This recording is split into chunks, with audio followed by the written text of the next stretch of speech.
Greetings to you and welcome to this episode of Grace Podcast. I'm Timothy Muse. I'll be your host as we spend this time together. It's a joy to be with you. I want to thank you for tuning in on this. This really is kind of a special podcast. You know, I don't usually promote what episode we're on or where we're at, but this is episode number 300. 300 of this podcast. I'm elated that it's come this far, that we've been able to walk this far. And I want to thank you for being part of this walk. I want to thank you for being part of this journey. 300 opportunities to tune in and be together. What an incredible thing. So thank you for being part of this podcast. Thank you for being part of the work of moving and growing and expanding. What a joy it is to be here. What a joy it is to be able to come alongside you, offer you maybe some tidbits of wisdom or something to think about as you are on this journey. But I'm more pleased that you're on the journey. I'm more pleased that you are investing in yourself, that you are investing in your life, investing in your future, investing in your possibilities. Good for you. Good for you for being here. Good for you for taking the initiative. I want to thank you for allowing me to be part of it. It really, truly is awesome. If this podcast is helpful for you, and because you're listening, please put it out there on your social media feeds. I post on LinkedIn, X, Instagram, and Facebook. So if you follow me or the life coaching on any one of those feeds, then you're going to see these episodes. So please share them out there. If you think of it, tag me in it. I'd love to see where you are. I'd love to see where you're communicating from. If you're listening on one of the listening platforms, Spotify, iHeartRadio, or Amazon Music, then please follow us, give us a rating and review if you haven't done so already. Every positive rating and review tells the platform that people are listening, and it shows you when a new episode comes out. And we're at 300, so these episodes keep coming out. I don't want you to miss an episode. And if you want to reach out to me directly for anything, GraceLifeCoaching.com is the website. I truly would love to hear from you. GraceLifeCoaching.com, that's where you can get a hold of me. It would be truly awesome to hear from you. If we could do some coaching, if you got some questions, you want to do some meditation, Reiki, sound bath, I'm all in. So reach out to me. GraceLifeCoaching.com is the website. So I want to keep moving forward in this process of resiliency and talking about resilience. And one of the places I want to talk about today, we touched on it in the last episode. And I really kind of went into it a little bit, but I want to dig deeper because it's so important, and that is resiliency in the workplace. Look, work touches almost every part of our lives. It shapes our routines, our stress levels, our relationships, and sometimes even our sense of identity. And because of that, when work becomes overwhelming, when expectations rise, when mistakes happen, when uncertainty hits, we can feel like we're unraveling from the inside out.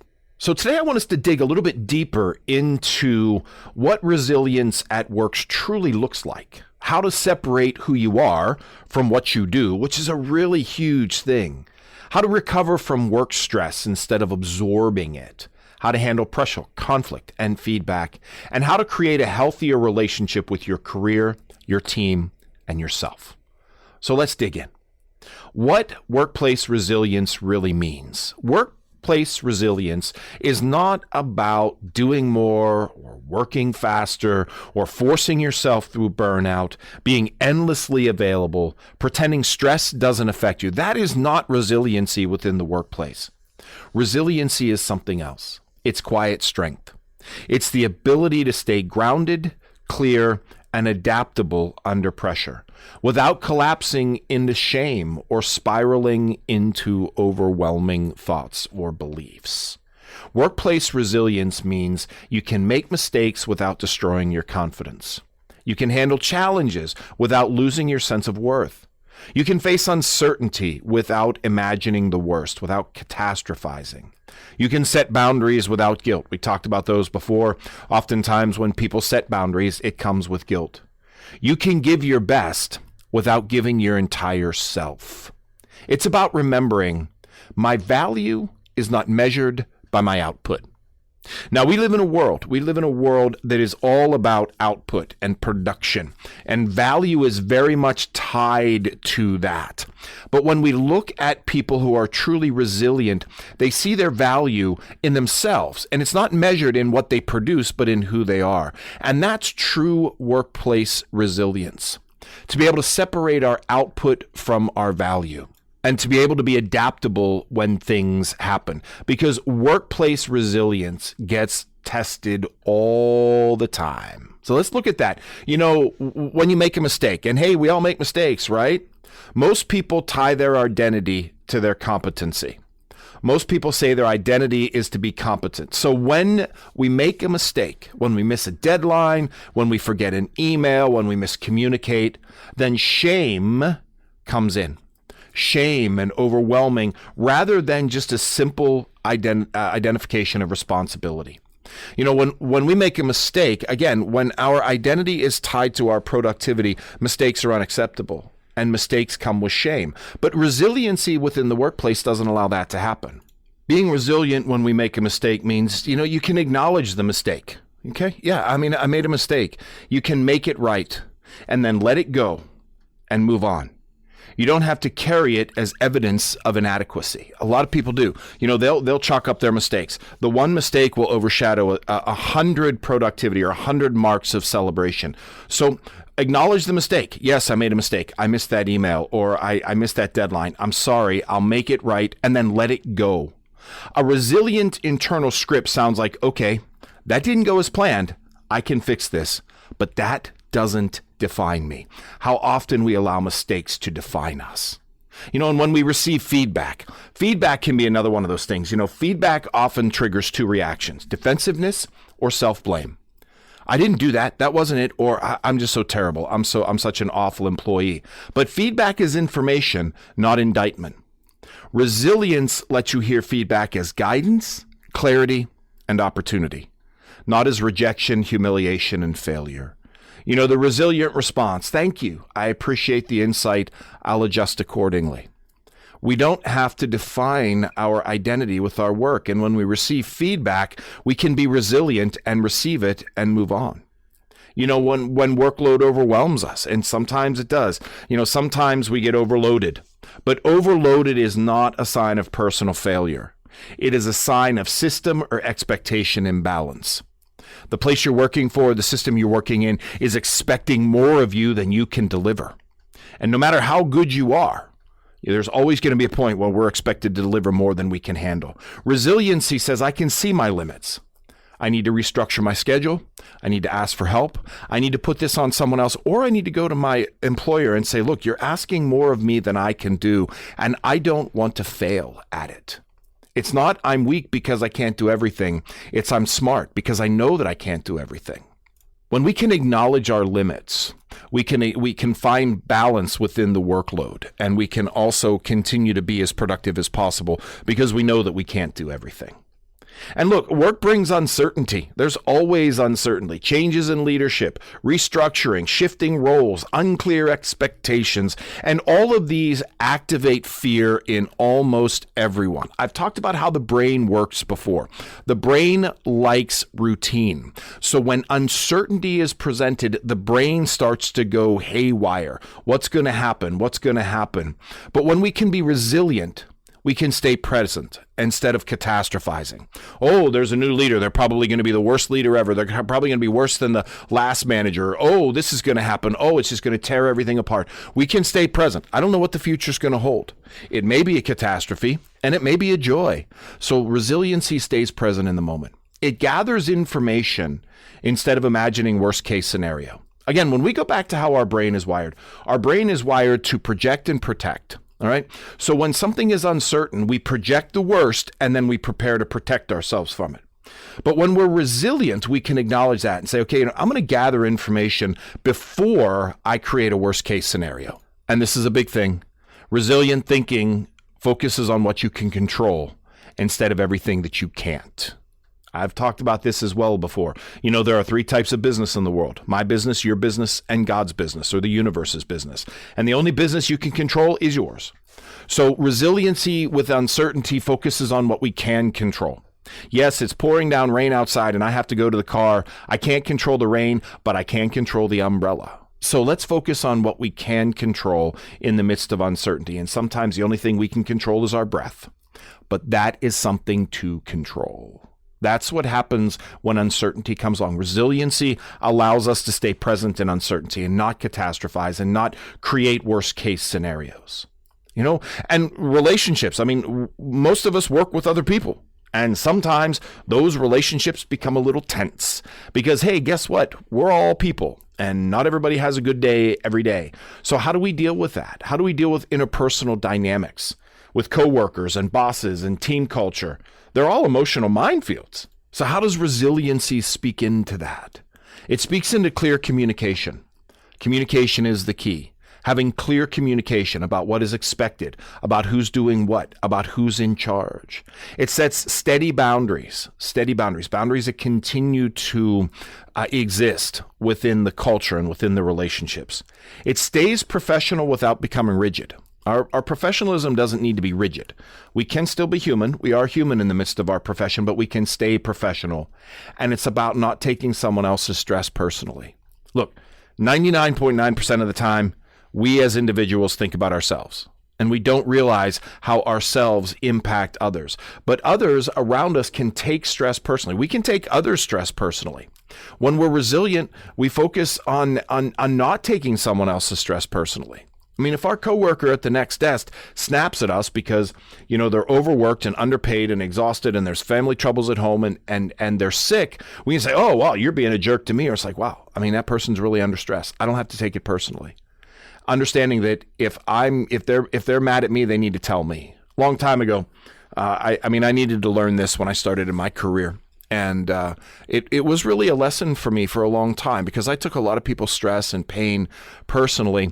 And I finally came to the point where I was about ready to give up because it was just too overwhelming. And then I learned this really simple trait. If someone is upset with me, they need to tell me. They need to be clear with me about it. If they're upset with me and they're not going to tell me, well, then I'm not going to own their upsetness. And if they're upset about something else, I'm not going to own it because it's too overwhelming. It's too much. So be clear, not taking someone else's stress personally, not taking someone else's hurt personally. If they're hurt by you, they need to tell you. And if they don't tell you, then you can't take it personally. Even if it is personal, you can't take it personally because you don't know what's going on. That's resiliency. People stress, people hurt, people have grumpy days. It happens. But not taking that personally is a huge piece in being able to navigate workplace relationships. And burnout is a huge thing that creeps in the workplace, in our work lives. Burnout happens. We invest and we grow. And burnout happens slowly. It happens in irritability and exhaustion and numbness and loss of excitement and increased avoidance. But resiliency doesn't mean powering through burnout. We all experience it. We all experience times in our jobs, in our workplace, in our careers, even when we're passionate about it, when these things come along. But to be resilient, it means preventing burnout through awareness, boundaries, and rest. If you know something's coming or something's possible and you can prevent it, it's far better than having to work through it. So when burnout starts to creep in, rather than putting your head down and pushing harder and finding a new conference or finding a new schedule, providing awareness and boundaries and rest and coming into yourself and being aware of where you're at. Resiliency is about paying attention to the self. It's about paying attention to where the self is and what the self needs and not just pushing through and forcing and forcing and forcing. So how do we do this? How do we build resiliency at work? How do we find these places? Because we all go to work. It's all part of our lives. Work's a big part of our lives. So how do we build these things in so we don't start seeing these things creeping into our lives, or we can start navigating them better, our interpersonal relationships, or the fear of burnout, or the overload at work, or the irritability? How do we confront these beforehand? Like I said before, prevention is far better than it is healing. It's far better to prevent what's going to happen or try to mitigate it versus how to deal with it once it does. So one thing we can do is create a grounding pause before responding. We all have that moment, and we've heard it. Take a breath, take a beat, count to 10. Create a grounding pause before responding, before replying to an email, before confronting someone, before panicking. Pause. Stop. Take a breath. One moment, one breath, one clear thought. That alone can change everything because it can draw us back into that self-awareness and back into that present moment. Oh my gosh, I just got this email from a coworker and they just slammed me about a project that didn't get done. And I could shoot back and I could be defensive and I can have that self-blame, or I can pause. I can think. I can breathe. And then I can respond with clarity and resilience. And sometimes we write the response We don't send it, and then we go back and read it 10 minutes later and say, is that really what we want to say? What is the ultimate goal here? Getting the project moving forward or slapping the person who slapped me? Creating a grounding pause before responding, even when you're speaking. You know, when someone says something to you, rather than just responding immediately, taking a breath and thinking through your words and the implications of your words and what that will do. Creating a grounding pause is a great way to start to build some resilience within the workplace. Identifying what actually is in your control. Like I said, there are a lot of things that are not in our control. So identifying what you can control and then staying in what you can control and let what you can't control be in somebody else's hands. So what can you control? You can control your tone. You can control your effort. You can control your boundaries. You can control your mindset. You can control your self-care. You can control your clarity in the circumstance. Those are the things that you have control over. No one else has control over them but you. You may give control of those over to someone else, but ultimately those are the things you have control over. What do you not have control over? You don't have control over other people's emotions. You don't. You'd like to. I think we'd all like to have control over people's emotions sometimes, but we don't. You don't have control over sudden changes and uncertainty. You don't. So you don't have control over restructuring. You don't have control over unrealistic expectations. You don't have singular control over workplace culture. All right? When we grow in resiliency, then we stop fighting the uncontrollable and we start focusing on what we can control. We stop fighting the uncontrollable and start focusing on what we can control. That's really important because if you can only control so much, if you focus on what you can control and you let go of what you can't, your stress levels go down, your productivity goes up, your balance returns, your self-awareness returns, and your joy returns. Look, I can't control that my neighbor is having an emotional breakdown. I can't. I can control my response to that. I can control my efforts around that. I can control my physical presence. You know what? Maybe I need to go to the copy machine for the next 3 hours while they melt down. But whatever it is, that's what you can control. Resiliency in the workplace means stop fighting what you can't control and dealing with what you can. Adopting an attitude of curiosity instead of defensiveness. That's your rule. The rule is curiosity instead of defensiveness. I know we've heard this before. I believe it was up in a Ted Lasso episode, and Walt Whitman made the great quote: "Be curious, rather than judgmental, or be curious rather than defensive." So rather than being defensive, I didn't do that right. That wasn't me, or look at how terrible I am, or I'll work harder. No, be curious. What can I learn from this? What part of this is helpful? Where can I grow in this? Did it happen? Yes. Did the mistake happen? Yes. I could defend myself and say it wasn't all my fault, or I can feel that self-shame. But curiosity is, okay, this happened. What can I learn from it? What part of this is helpful to me in the moment? See, curiosity disarms shame. Curiosity is resilience. When I'm willing to ask questions rather than just beat myself up or shame myself or be defensive, that brings me into a better place. Setting professional boundaries without apology. I know I talked about this in the last episode, but it's really, really important. You know, unless you own your own business or you're someone who is on call or someone who is expected to be available 24/7, then setting boundaries. I log off at 5 o'clock, but I can address this in the morning. I don't do work in non-work hours. You know, the company pays me from such and such a time to such and such a time. And in that time, I will do my work. But when I am done working, I am done. That's it. I don't return to work later. I can take on one of these projects, but not both. That's my boundary. I can't do both of them at the same time. It's too much. I can do one or the other. You choose which one I want to do. Or I'm happy to help, but I need a timeline. It can't be ambiguous. I need some clarity. Boundaries protect energy. Energy fuels resilience, where it's really hard to be resilient when we are out of energy. So boundaries protect energy. Energy produces resilience. That's where the cycle lies. And create a post-workout ritual. These are important. You know, how do you define when work is done and human mode comes in? How do you define work mode and non-work mode? Because oftentimes we don't. Oftentimes those lines get blurred. So create a clear ritual of stopping work and starting human. Maybe it's a 5-minute walk. Maybe it's like, you know what? I leave the office at 5 o'clock and I go and I get in my car and I'm on the phone and I drive home and I'm still doing, no. So maybe it's at 5 o'clock. I log off and I go for a 5-minute walk around the parking lot. And that's my statement to say, okay, I'm done. I'm done working. Now it's time for me to move on to what's next. I'm done working. Now it's time for me to move on for what's next. Turn off notifications. Notifications are great. Our phones notify us when we get an email or a text or a phone call or a Facebook message or a Snapchat or an Instagram message. Turn them off unless they're personal. If they're personal, great. If they're work related, turn them off. Turn them off because you don't want to be notified when you're not working. You only want to be notified when you're working. So non-work notification, turn them off. All right. Change clothes. It's a great idea. You know, when you come home from work, don't hang out in your work clothes. Change clothes. Have home clothes. You know, they don't have to be frumpy sweatpants and a hoodie, but they can be home clothes. This is home clothes. I'm in home clothes now, not work clothes. Your nervous system needs separation. We need to create separation within the nervous system. So create a post-work ritual, whatever that is.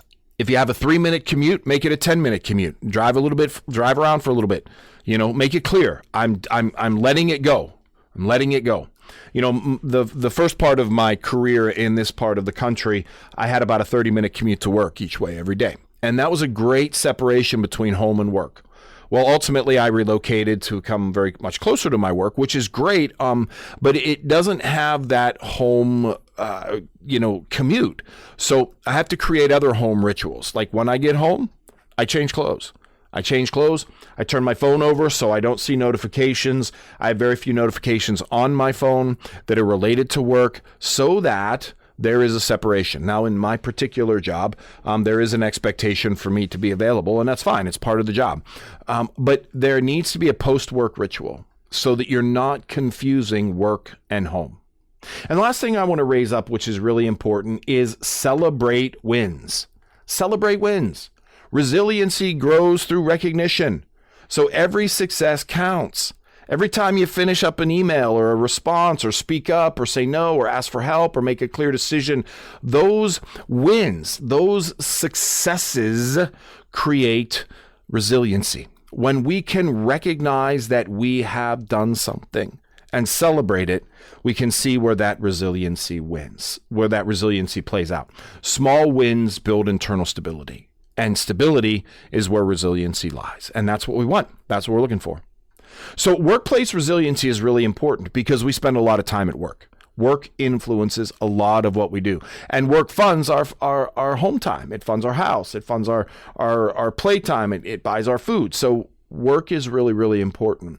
But we want to make sure that we can be resilient in it. So we're just working when we're working. And our work doesn't identify us. You know, our work is not our identity. Our identity is something so much greater than just the work that we do. That's what I have for you for today, my friends. I hope it's helpful. If it is, please share it out there. Put it out on the social media feeds, out on the listening platforms. If you want to reach out to me, gracelifecoaching.com is the website. I would truly love to hear from you. 300 episodes. What an incredible mark. So thank you for being along this journey. Thank you for being part of this work. At Grace Life Coaching, we want you to be the best you.